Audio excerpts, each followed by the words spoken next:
Mes amis, eh bien, nous vous parlons encore aujourd'hui de la liste que nous accompagnons pour les élections européennes. Et aujourd'hui, avec Sophie, avec Édouard, avec Jean, nous allons vous dire quelle procédure nous allons utiliser dès maintenant d'ailleurs, pour sélectionner des candidats sur la liste et surtout des candidates, j'insiste, parce que je sais il faut beaucoup parler d'égalité homme-femme, et c'est très bien, simplement, statistiquement, il y a plus de candidats spontanés hommes aux élections que de candidats femmes. C'est une réalité, on n'y peut rien. Et il se trouve que c'est malheureusement contraire à la loi, puisqu'il faut une candidature femme pour une candidature homme, même si le vivier d'hommes, si j'ose dire, est beaucoup plus important que le vivier de femmes. Alors on a une petite procédure, peut-être que Sophie peut nous dire, puisqu'elle a travaillé sur le sujet, quelle procédure on a retenue pour sélectionner des candidatures. Alors, on a retenu une procédure assez simple, hein. Il suffit d'envoyer un CV, et si vous n'avez pas de CV, un lien Internet, un lien LinkedIn, un lien de réseau social ou un site à une adresse mail qu'on va vous indiquer en bas de page. Et puis, nous donner vos motivations. Est-ce que vous adhérez au programme, aux idées? Ça, c'est un premier temps. Et suite à ça, on va sélectionner, on va regarder les profils Donc et il faut puis faire une on va lettre de s'appeler. motivation. Alors, pas vraiment une lettre, un court descriptif qu'on appelle feed en anglais. C'est vraiment deux, trois lignes juste pour donner vos motivations et voir vraiment si vous adhérez aux idées. Il faut avoir lu le programme également qui se résume à 15 points, donc c'est assez rapide à lire. Et puis quand même adhérer à au moins une grande partie du projet, du programme. Et puis ensuite, il y aura un court entretien, un entretien libre, hein, on posera des questions, on discutera. Ça, c'est assez simple. Voilà. Donc ça commence dès maintenant, c'est ça que tu nous dis. Oui, on peut le publier dès maintenant sur Telegram et sur les autres réseaux, Non, mais tout à les fait. gens peuvent écrire, peuvent porter leur candidature dès maintenant. Bien sûr, dès maintenant, dès ce soir, oui. Voilà. Bon. Alors qu'est-ce qu'on attend des candidats, Édouard, puisqu'on a aussi travaillé sur une charte des candidats. Alors, je ne sais pas si Sophie a suffisamment clairement dit qu'il y a une charte des candidats avec une espèce de portrait robot du candidat. Qu'est-ce qu'on a mis dedans, Édouard? Alors, je pense que on a mis d'abord, il y a des choses qu'on n'a pas mises, pardon, je vais être précis. On ne demande pas aux gens d'avoir été politique, d'avoir eu un mandat ou d'avoir exercé des responsabilités faramineuses. On demande aux gens de venir parce qu'ils ont des convictions à défendre, parce qu'ils souhaitent s'engager et ils adhèrent à notre façon de faire qui est horizontale, comme tu aimes bien le dire, Eric, et on l'a vu dans le débat sur la liste. Ensuite, il y a bien sûr un certain nombre d'éléments à respecter qui sont indiqués dans la charte de manière un peu formelle, mais dont on peut résumer l'esprit. L'esprit, c'est d'abord accepter une certaine diversité d'opinions, accepter le débat, accepter que tout n'est pas pris en main par un petit nombre qui dirait aux autres ce qu'ils veulent faire. Et puis, quelque chose qui est extrêmement important, qui est la transparence, j'aime pas énormément le mot, mais être honnête vis-à-vis des autres candidats. C'est-à-dire que on cherche, bien sûr, il y aura un premier filtrage avec l'examen de la candidature, mais on peut imaginer des gens astucieux qui se disent ouais, je dis pas tout de suite, de toute façon, ils ne le remarqueront pas. Bah, si, d'abord, il y a beaucoup de chances pour qu'on le remarque, et puis ensuite, ça se verra tout de suite dans le comportement avec les autres candidats.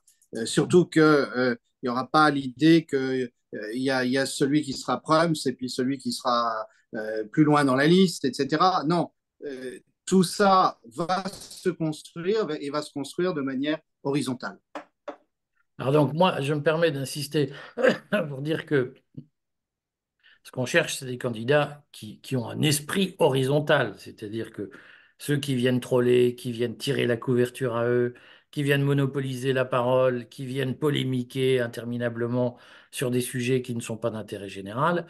Évidemment, nous avons un dispositif d'exclusion et de garantie du bon fonctionnement sans état d'âme de la liste. L'enjeu, c'est que le projet soit collectif et soit cohérent avec la vision horizontale que nous avons. Jean, toi qui as été au fond un élu et un politique, qu'est-ce que tu ne veux surtout pas avoir comme candidat? Que ce soit clair, parce que plein de gens s'imaginent, c'est horizontal, on fait ce qu'on veut, c'est l'anarchie, et puis ils vont voir ce qu'ils vont voir, je vais leur montrer qui je suis. Qu'est-ce qu'on ne veut surtout pas comme candidat dans le lot? Alors, j'ai eu l'occasion dans ma vie politique de monter 3 listes.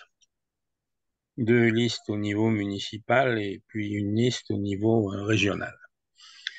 Euh, Indépendamment de tout ce qu'on peut dire sur le choix des candidats, les choses comme ça, il faut savoir qu'il y a des spécialistes qui ne manquent pas d'imagination pour faire échouer toutes, comment dirais-je, les dépôts de listes sur des points de droit incontournables. Parmi ceux-ci, on trouve ceux qui vous lâchent à l'extrême dernière limite, dont vous ne pouvez plus parce qu'ils vous font un courrier, que ce soit d'ailleurs par fax, enfin, n'importe quel courrier recommandé ou autre pour dire qu'ils ne veulent plus être candidats. Bon. Ça, c'est donc quelque chose qui convient d'avoir toujours présent à l'esprit. Et puis, il y a ceux qui, finalement, manifestent effectivement un certain intérêt, puis font tarder, alors on ne sait plus. Et puis, finalement, ils ne viennent pas. Bon. Il ne faut pas oublier qu'une liste, c'est 81 candidats et candidates, bien sûr, pas un de plus et pas un de moins. Donc ça, déjà, il faut faire très, très attention à ça, parce que je vous dis, il y a des gens qui sont spécialisés là-dedans, qui disent, s'ils ne réussissent pas à mettre leur liste, ben, ça fait déjà un concurrent de moins. Bon. Ensuite, ce qui est très difficile, c'est la position sur la liste. Bon, parce que, évidemment, il y a des gens qui veulent bien venir à condition d'être dans une position éligible. Faut pas se leurrer, les positions éligibles, il y en a beaucoup moins que des positions de candidats. Malheureusement. Voilà. Et donc, toute comment dirais-je, tout le doigté, en quelque sorte, eh bien, c'est de faire comprendre aux gens qu'on ne peut pas donner les positions sur la liste, hormis peut-être une tête de liste s'il y en a une, encore que ça ne soit pas obligatoire, sauf au moment où il faut déposer la liste. Là, il faut une tête de liste puisque le candidat, en fait, est incarné par la tête de liste.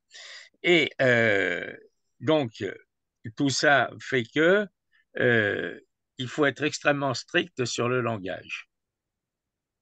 Ça, moi, voilà. Ce sont les quelques observations que j'ai à Ça veut faire. dire Bon, quoi, Jean, être extrêmement strict sur le langage? oui, ça veut dire qu'il ne faut pas promettre, si vous voulez, aux gens telle ou telle position.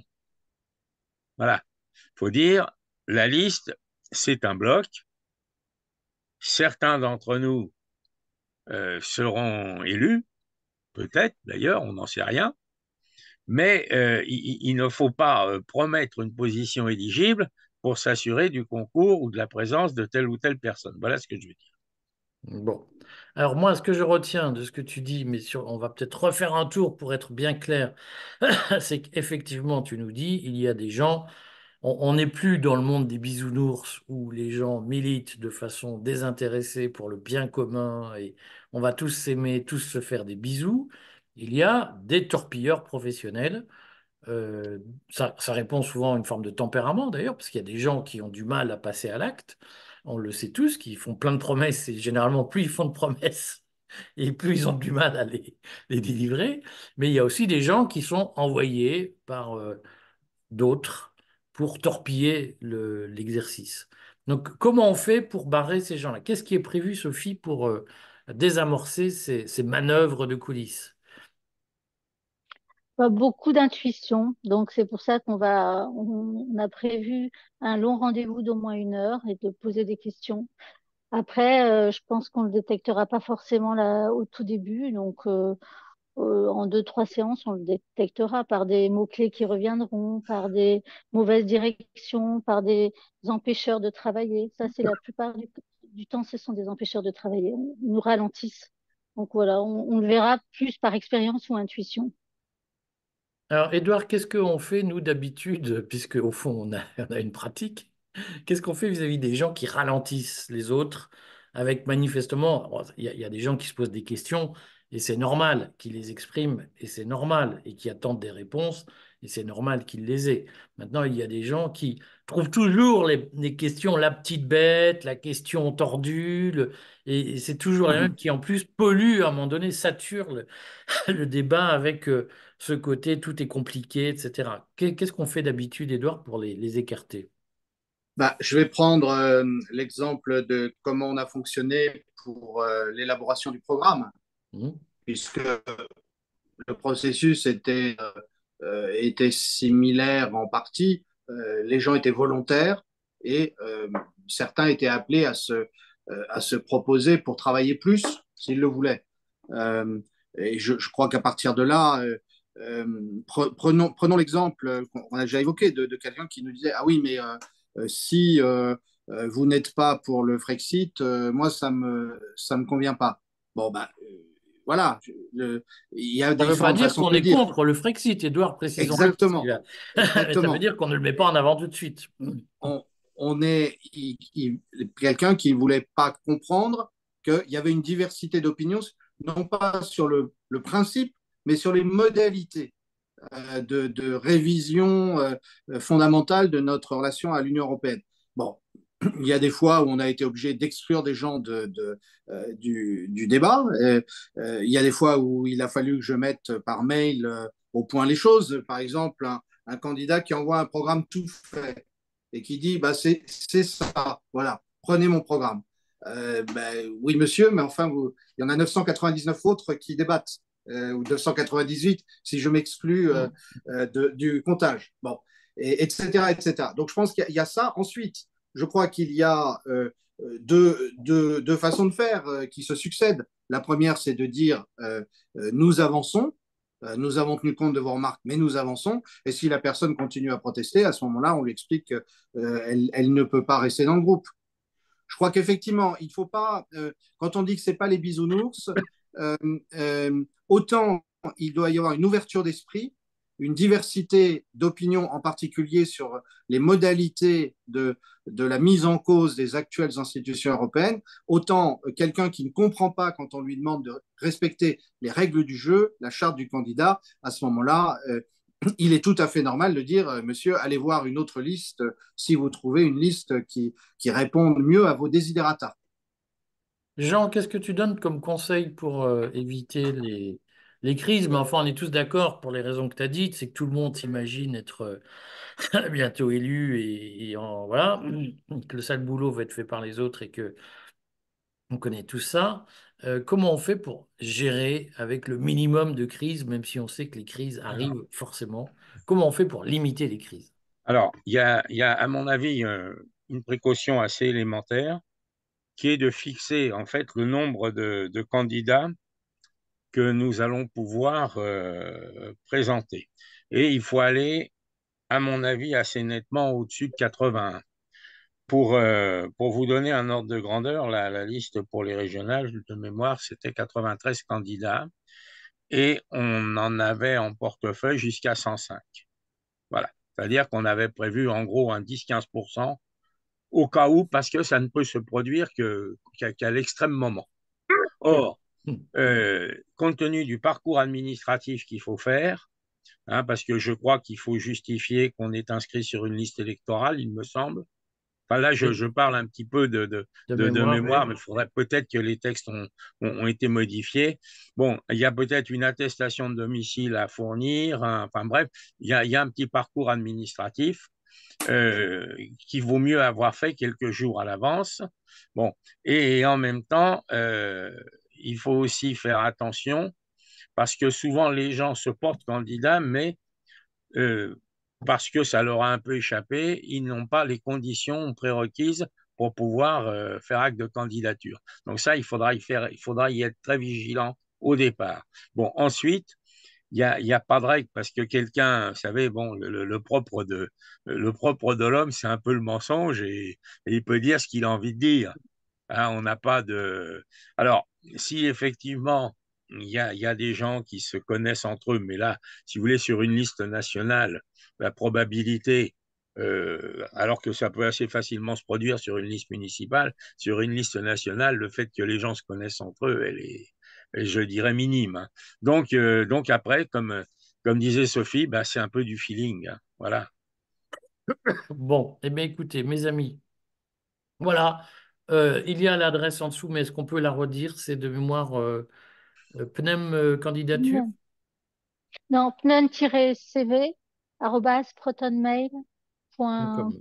proton.mail, je sais plus, Bon, on va la remettre sous la vidéo. on va la remettre, ouais. Et puis, protonmail.com. protonmail.com. Protonmail.com, ouais. Eh En un bien, mot. Voilà.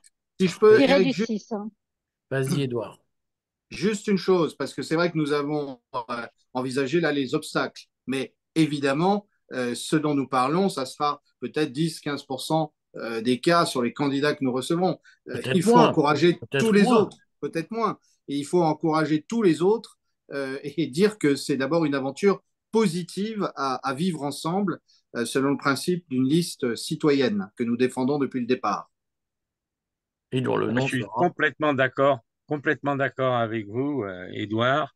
Et je crois aussi que ce qui est important, c'est de faire comprendre aux gens que l'essentiel, évidemment, il y en aura, du moins, il faut le souhaiter, qui sont élus et d'autres qui ne le seront pas, mais surtout ce qui est essentiel, c'est de bien faire que les gens comprennent bien que la démarche, surtout, c'est d'être là, c'est de participer.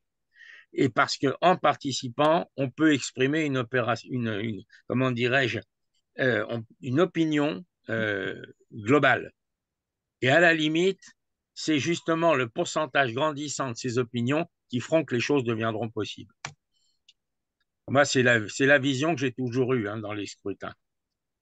Alors, donc, on va republier le programme, on va publier la charte des candidats. Rendez-vous sur le courrier des stratèges. Pour lire tout ça, je mettrai le lien de l'article sous la vidéo. Et puis, eh bien, regardez ça, imprégnez-vous de l'ensemble, écrivez-nous, et puis rendez-vous très vite pour les premiers entretiens. Bonne fête à tous et toutes, puisqu'on aura peu l'occasion de se revoir d'ici 2024. Bonne fête, Bonne fête. effectivement. Joyeux Noël et bon réveillon. Merci.